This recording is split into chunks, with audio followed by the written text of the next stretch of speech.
Hey guys and girls, will you look at this lake? Will you look at this lake? We've got cloud cover, it's about 60 degrees, and it's wintertime. It's wintertime. My water temperature is, looky there, caught a fish. I was just about to tell you, we may not catch anything at all because it's just kind of a bad situation.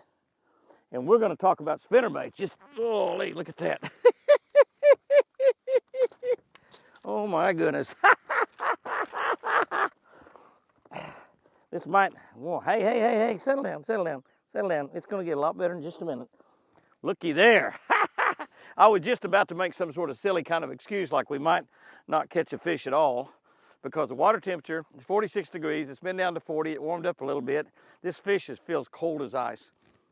Oh, that's some cold kissing. That's cold loving, cold sugar right there. But we're going to talk about spinnerbaits. We're going to cover just a lot of ground, talk about anything that pops into my mind about spinnerbaits. And I promise you, when this video ends, you're going to be a better spinnerbait fisherman. Absolutely no doubt about it. You might not learn a lot, but you'll learn something that'll help you catch fish, or you might learn quite a bit. Oh my goodness, I can't believe that. One of the things I want to do for sure is, what happened there? Did I cut my line? What did I cut my line on? How'd I do that? Looky there, it cut way up. Somehow, it cut on something. Looky there, it didn't break down there. It broke that far up. I don't know what happened. When I laid it down here or something, it cut. Well, one of the things that is very important in spinnerbait fishing is to tie a really good knot. And you can see that my line didn't break at the knot. Yeah, I cut it on something. I have no idea what. I couldn't believe I picked that thing up and there wasn't anything there. But I cut that line on something. But I'm going to show you how to tie a Jimmy Houston knot. We tied a Jimmy Houston knot a lot, but some of you are using this knot, some of you are not.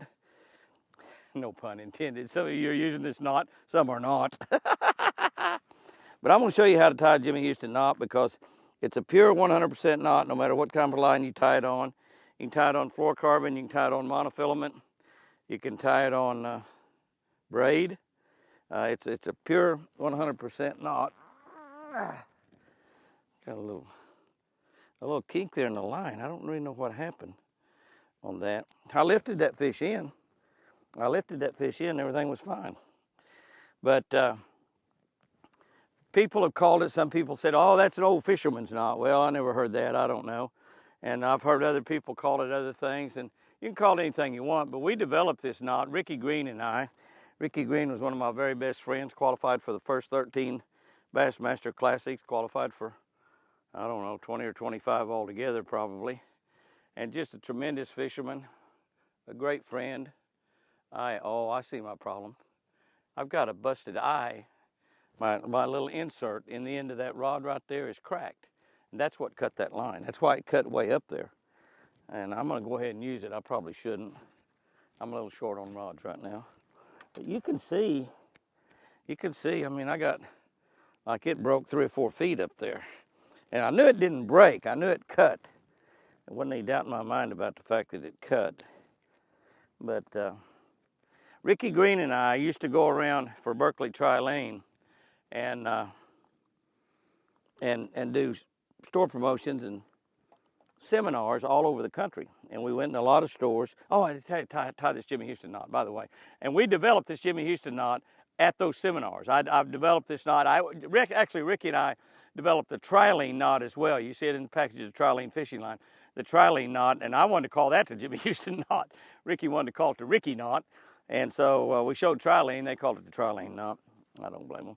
But this is the Jimmy Houston knot. Double your line, run the double line through the eye of the hook. Now I've got that red man spinnerbait there. I run the double line through there. The line is laying on the index finger of my left hand. I'm going to come up here and lay the other line on it. Now I'm going to take a hold of the bait. I'm going to come under my finger like that right there. And I'm going to wrap 4 times around both double lines. 2, 3, 4. And now I've got this little loop right on my finger where I'll wrap that. I'm going to stick that. This is the one I put through the eye of the hook right here. Come up here, the eye of the spinnerbait, and go through that loop. Get a hold of that and cinch it down. Now when I cinch this thing down, I'm going to cinch it down real good and tight. I'm going to pull them both tight. Then we'll pull on that. We'll pull on the end and then the loop. Take the loop and just pull that, just kind of pretty the thing up. And when you end up, you're going to have this tag in, you're going to have the little loop that you stuck through the eye. You're going to have to cut them all off. You can take a pair of scissors. I get these little scissors, they're like $3.95 at Bass Pro Shop. And I usually buy 3 or 4 every time I go in there. End up giving away a lot of them. Cut everything off. Hoping I didn't cut the main line. There you go. You got a pure 100% Jimmy Houston knot. But I was about to tell you that,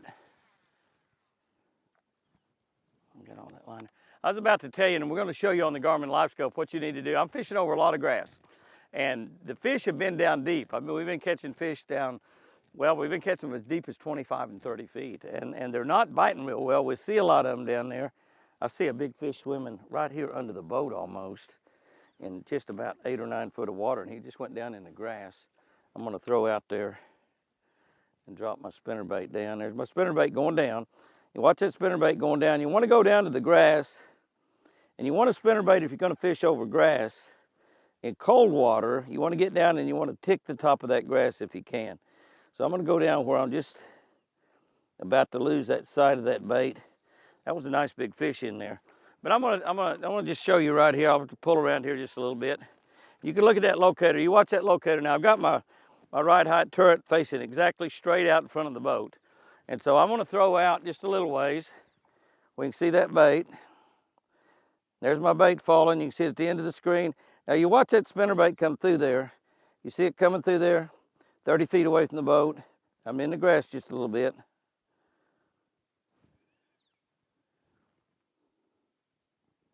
I'm drying down to tick the top of that grass. There's my bait coming up. I'll let it fall down there. Now it's right back under the boat. So that's what you want to do when you're fishing grass. This is called slow rolling a spinnerbait, what I'm doing here. I'm seeing the bait coming back, and I've got it just down where I'm just coming right through the top of that grass, and it's just ticking the top of it. Now, the key deal is, and it's probably better actually, honestly, to throw your bait out there and feel the grass as opposed to watch your locator. It really is, and that's what I was doing when I caught that fish back there a minute ago. And just feeling that bait, and you let it go until it hits the top of the grass. Once you feel it hit the top of the grass, you speed you up just a little bit where you're keeping it out of the grass, and get your speed going where you're just feeling top of that grass. If you get in the grass, just give it just a little tiny jerk where it pops any grass off of your bait. A lot of times that's when you're going to get a bite. And you want to slow roll that spinnerbait around to the top of that grass. It doesn't matter whether the grass comes up 2 or 3 foot from the surface or it's 8 or 10 foot from the surface. You want to get your bait down until you can feel the grass with that spinnerbait.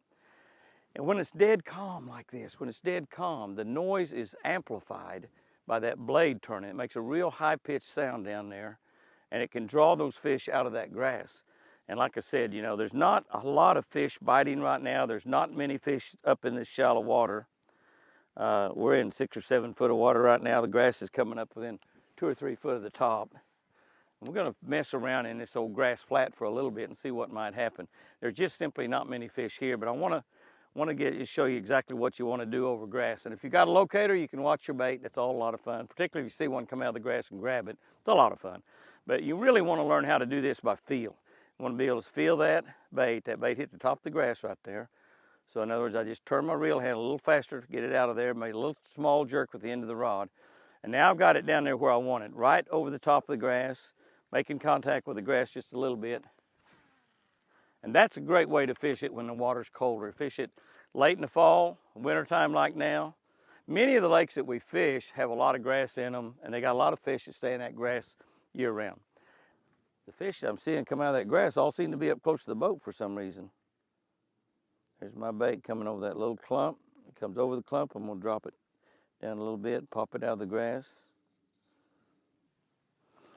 That is slow rolling the spinnerbait. Now, another deal in slow rolling the spinnerbait is when you're on a steep bank, like you're fishing riprap, or you're on a bluff bank or something where the bank drops off real steep. This is another time you want to use a slow roll technique.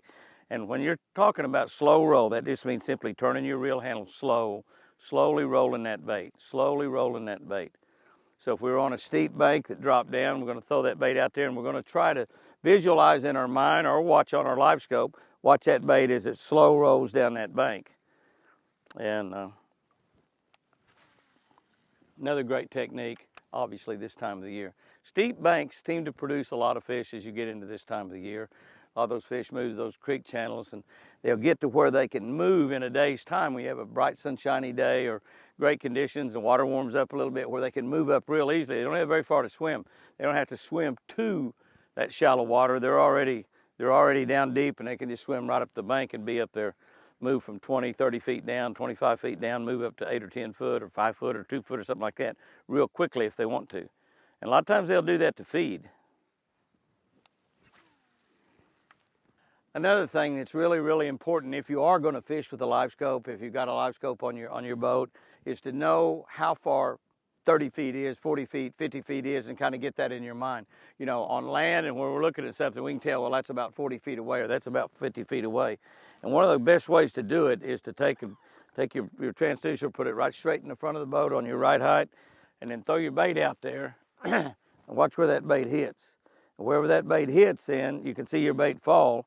That was right at 40 feet. That was a 40-foot cast right there.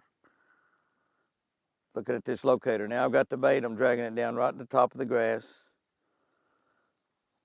And it's just kissing the top of that grass. So you can learn your cast. You can learn how your casts are just simply by watching your locator and watching this here.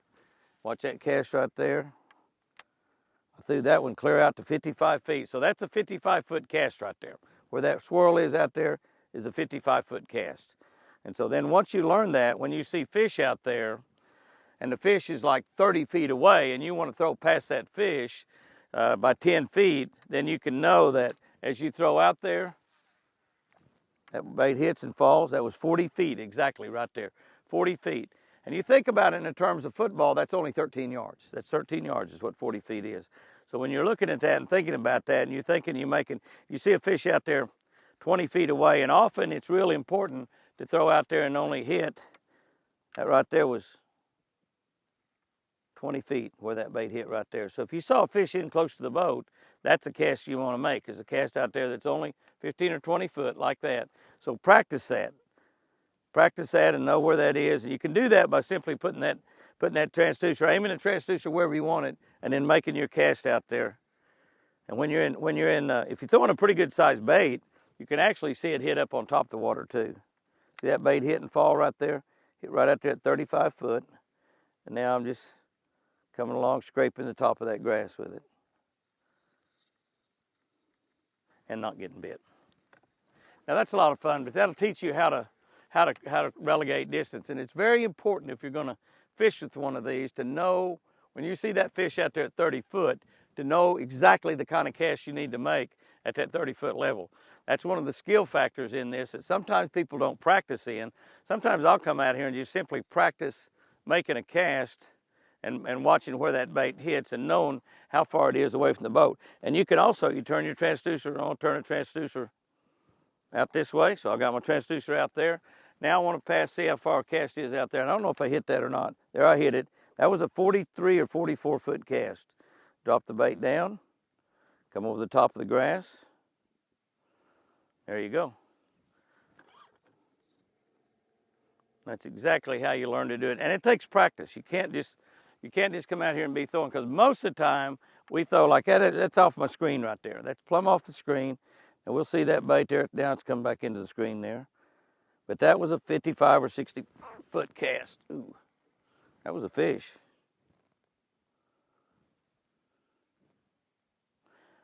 We got 7 foot of water right under the boat to the top of the grass, and then we're throwing up in shallower water as we throw out that direction.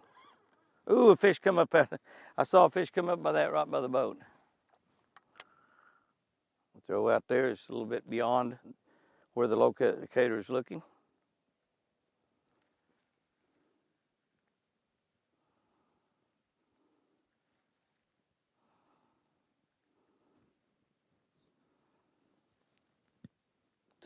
While we're up here in a little bit shallower water, let's just turn my turret back around forward.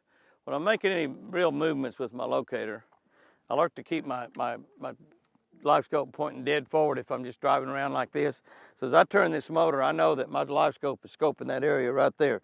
It's dead in front of the boat, so if I see something out there, I know right exactly where it is, and I can throw right where that is and go ahead and bring it in. Now then I can move that turn around left or right to stay on that fish. But I know that as I'm moving around and moving to a different area, what I want to do, I'm going to go in a little bit shallower water and show you really the way that I like to fish a spinnerbait.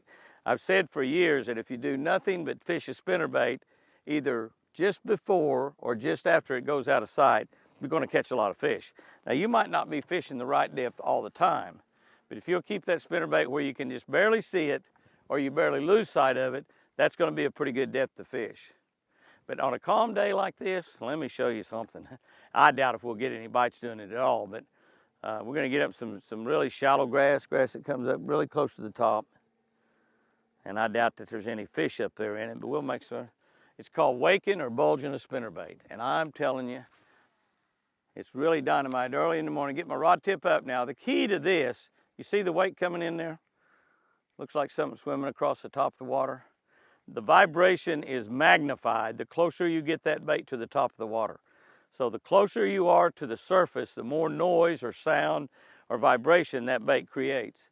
So as you're fishing that bait, and now the key to doing this is do not let that bait fall down under the water very far. So when you throw that in there, you want to either throw with one hand and crank with the other, doesn't matter left or right, or if you're going to, let's say, throw right-handed and crank right-handed, or mostly I throw with both hands on the reel. As soon as that hits the water, I'm going to raise my rod tip just a little bit. My bait never gets over a couple inches deep. So in other words, it's not going down and then I'm having to raise it back up to the top. You don't want to do that. You don't want to do that at all. A lot of times people will cast, make a cast, change hands, and start reeling. When you do that, it's really hard to get it up on top. But that is waking a spinnerbait right there. You're simply having it right under the water. You're bulging the top of the surface, and you're increasing the vibration, increasing the sound. And if there's fish up there in that shallow water, it absolutely drives them crazy. This is when you get the most dynamite strikes on a spinnerbait, is when you're doing this right here, bulging a spinnerbait on top of the water. They'll try to take that rod away from you. Now I'm going to show you another little trick with bulging here in just a minute, because you want to be doing a lot of things when you fish a spinnerbait. You don't want to just throw it out there, wind it in. You don't want to fish it the same all the time.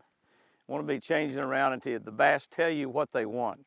They tell you how they're going to bite. Now I love to do this right here. Now this is not having a bait where you can barely see it or it barely gets out of sight. This is bulging, keeping it right on top. Now you see the blade pop out of the water there? That looks like a little shad when that happens. Particularly if you're fishing a single spin like a red man spinnerbait. Looks just like a little shad. I'm bulging, and I'm just going to pop the blade out of the water. Just a little bit, not a lot, just a little bit. You see that water fly off of it? It looks like a shad flipping on top of the water. That might be feeding up on top of the water. It might be a little injured. And a lot of times when you flip that blade out of the water like that, it'll create a strike. So try that technique there, particularly if you have calm water. Because again, they can see that a long way. It's like we're out here right now. If it was the time of the year where fish were hitting the top of the water, if we have a fish come up and getting something off the top of the water, he could be over there 200 or 300 yards and we'd hear it happen. We'd look, oh, I heard a fish break. Where was it? Where was it? And you look and it's way off over there. That's because with it dead calm like this, the sound really, really carries. And let me tell you, talk about carrying underwater, it's even more magnified. There's no wave action on top. There's nothing happening on top that creates any sound barrier, so those fish can see that bait a long way off. This is the time, of course, when you're doing that, when a lot of times you see bass run up there and eat and come 8 or 10 feet away. A big wake will be coming toward your spinnerbait. Now that doesn't happen this time of the year. That'll start happening in March and April when the fish get up shallow. And probably not any fish where we're fishing right now. Now I say that and something will jump up there and jerk that bait out of my hands, but really and truly, we're up here in water that's only got a foot or 2 foot over the top of the grass. If there's bass up here, we pull over the top of them, they're going to know it. But there's probably just not hardly anything up in grass this shallow right now. But that's what you do in bulging a spinnerbait, and that's what you call flickering that blade out of the water. You want to just make that little flicker, not a lot, just a little flicker as you come across the top. Let that blade pop out of the water like that. Like that. It throws, see how far it throws that water when it does that? And it just looks like a little shad. And They can't hardly do anything but jump up there and bite if it's close to them.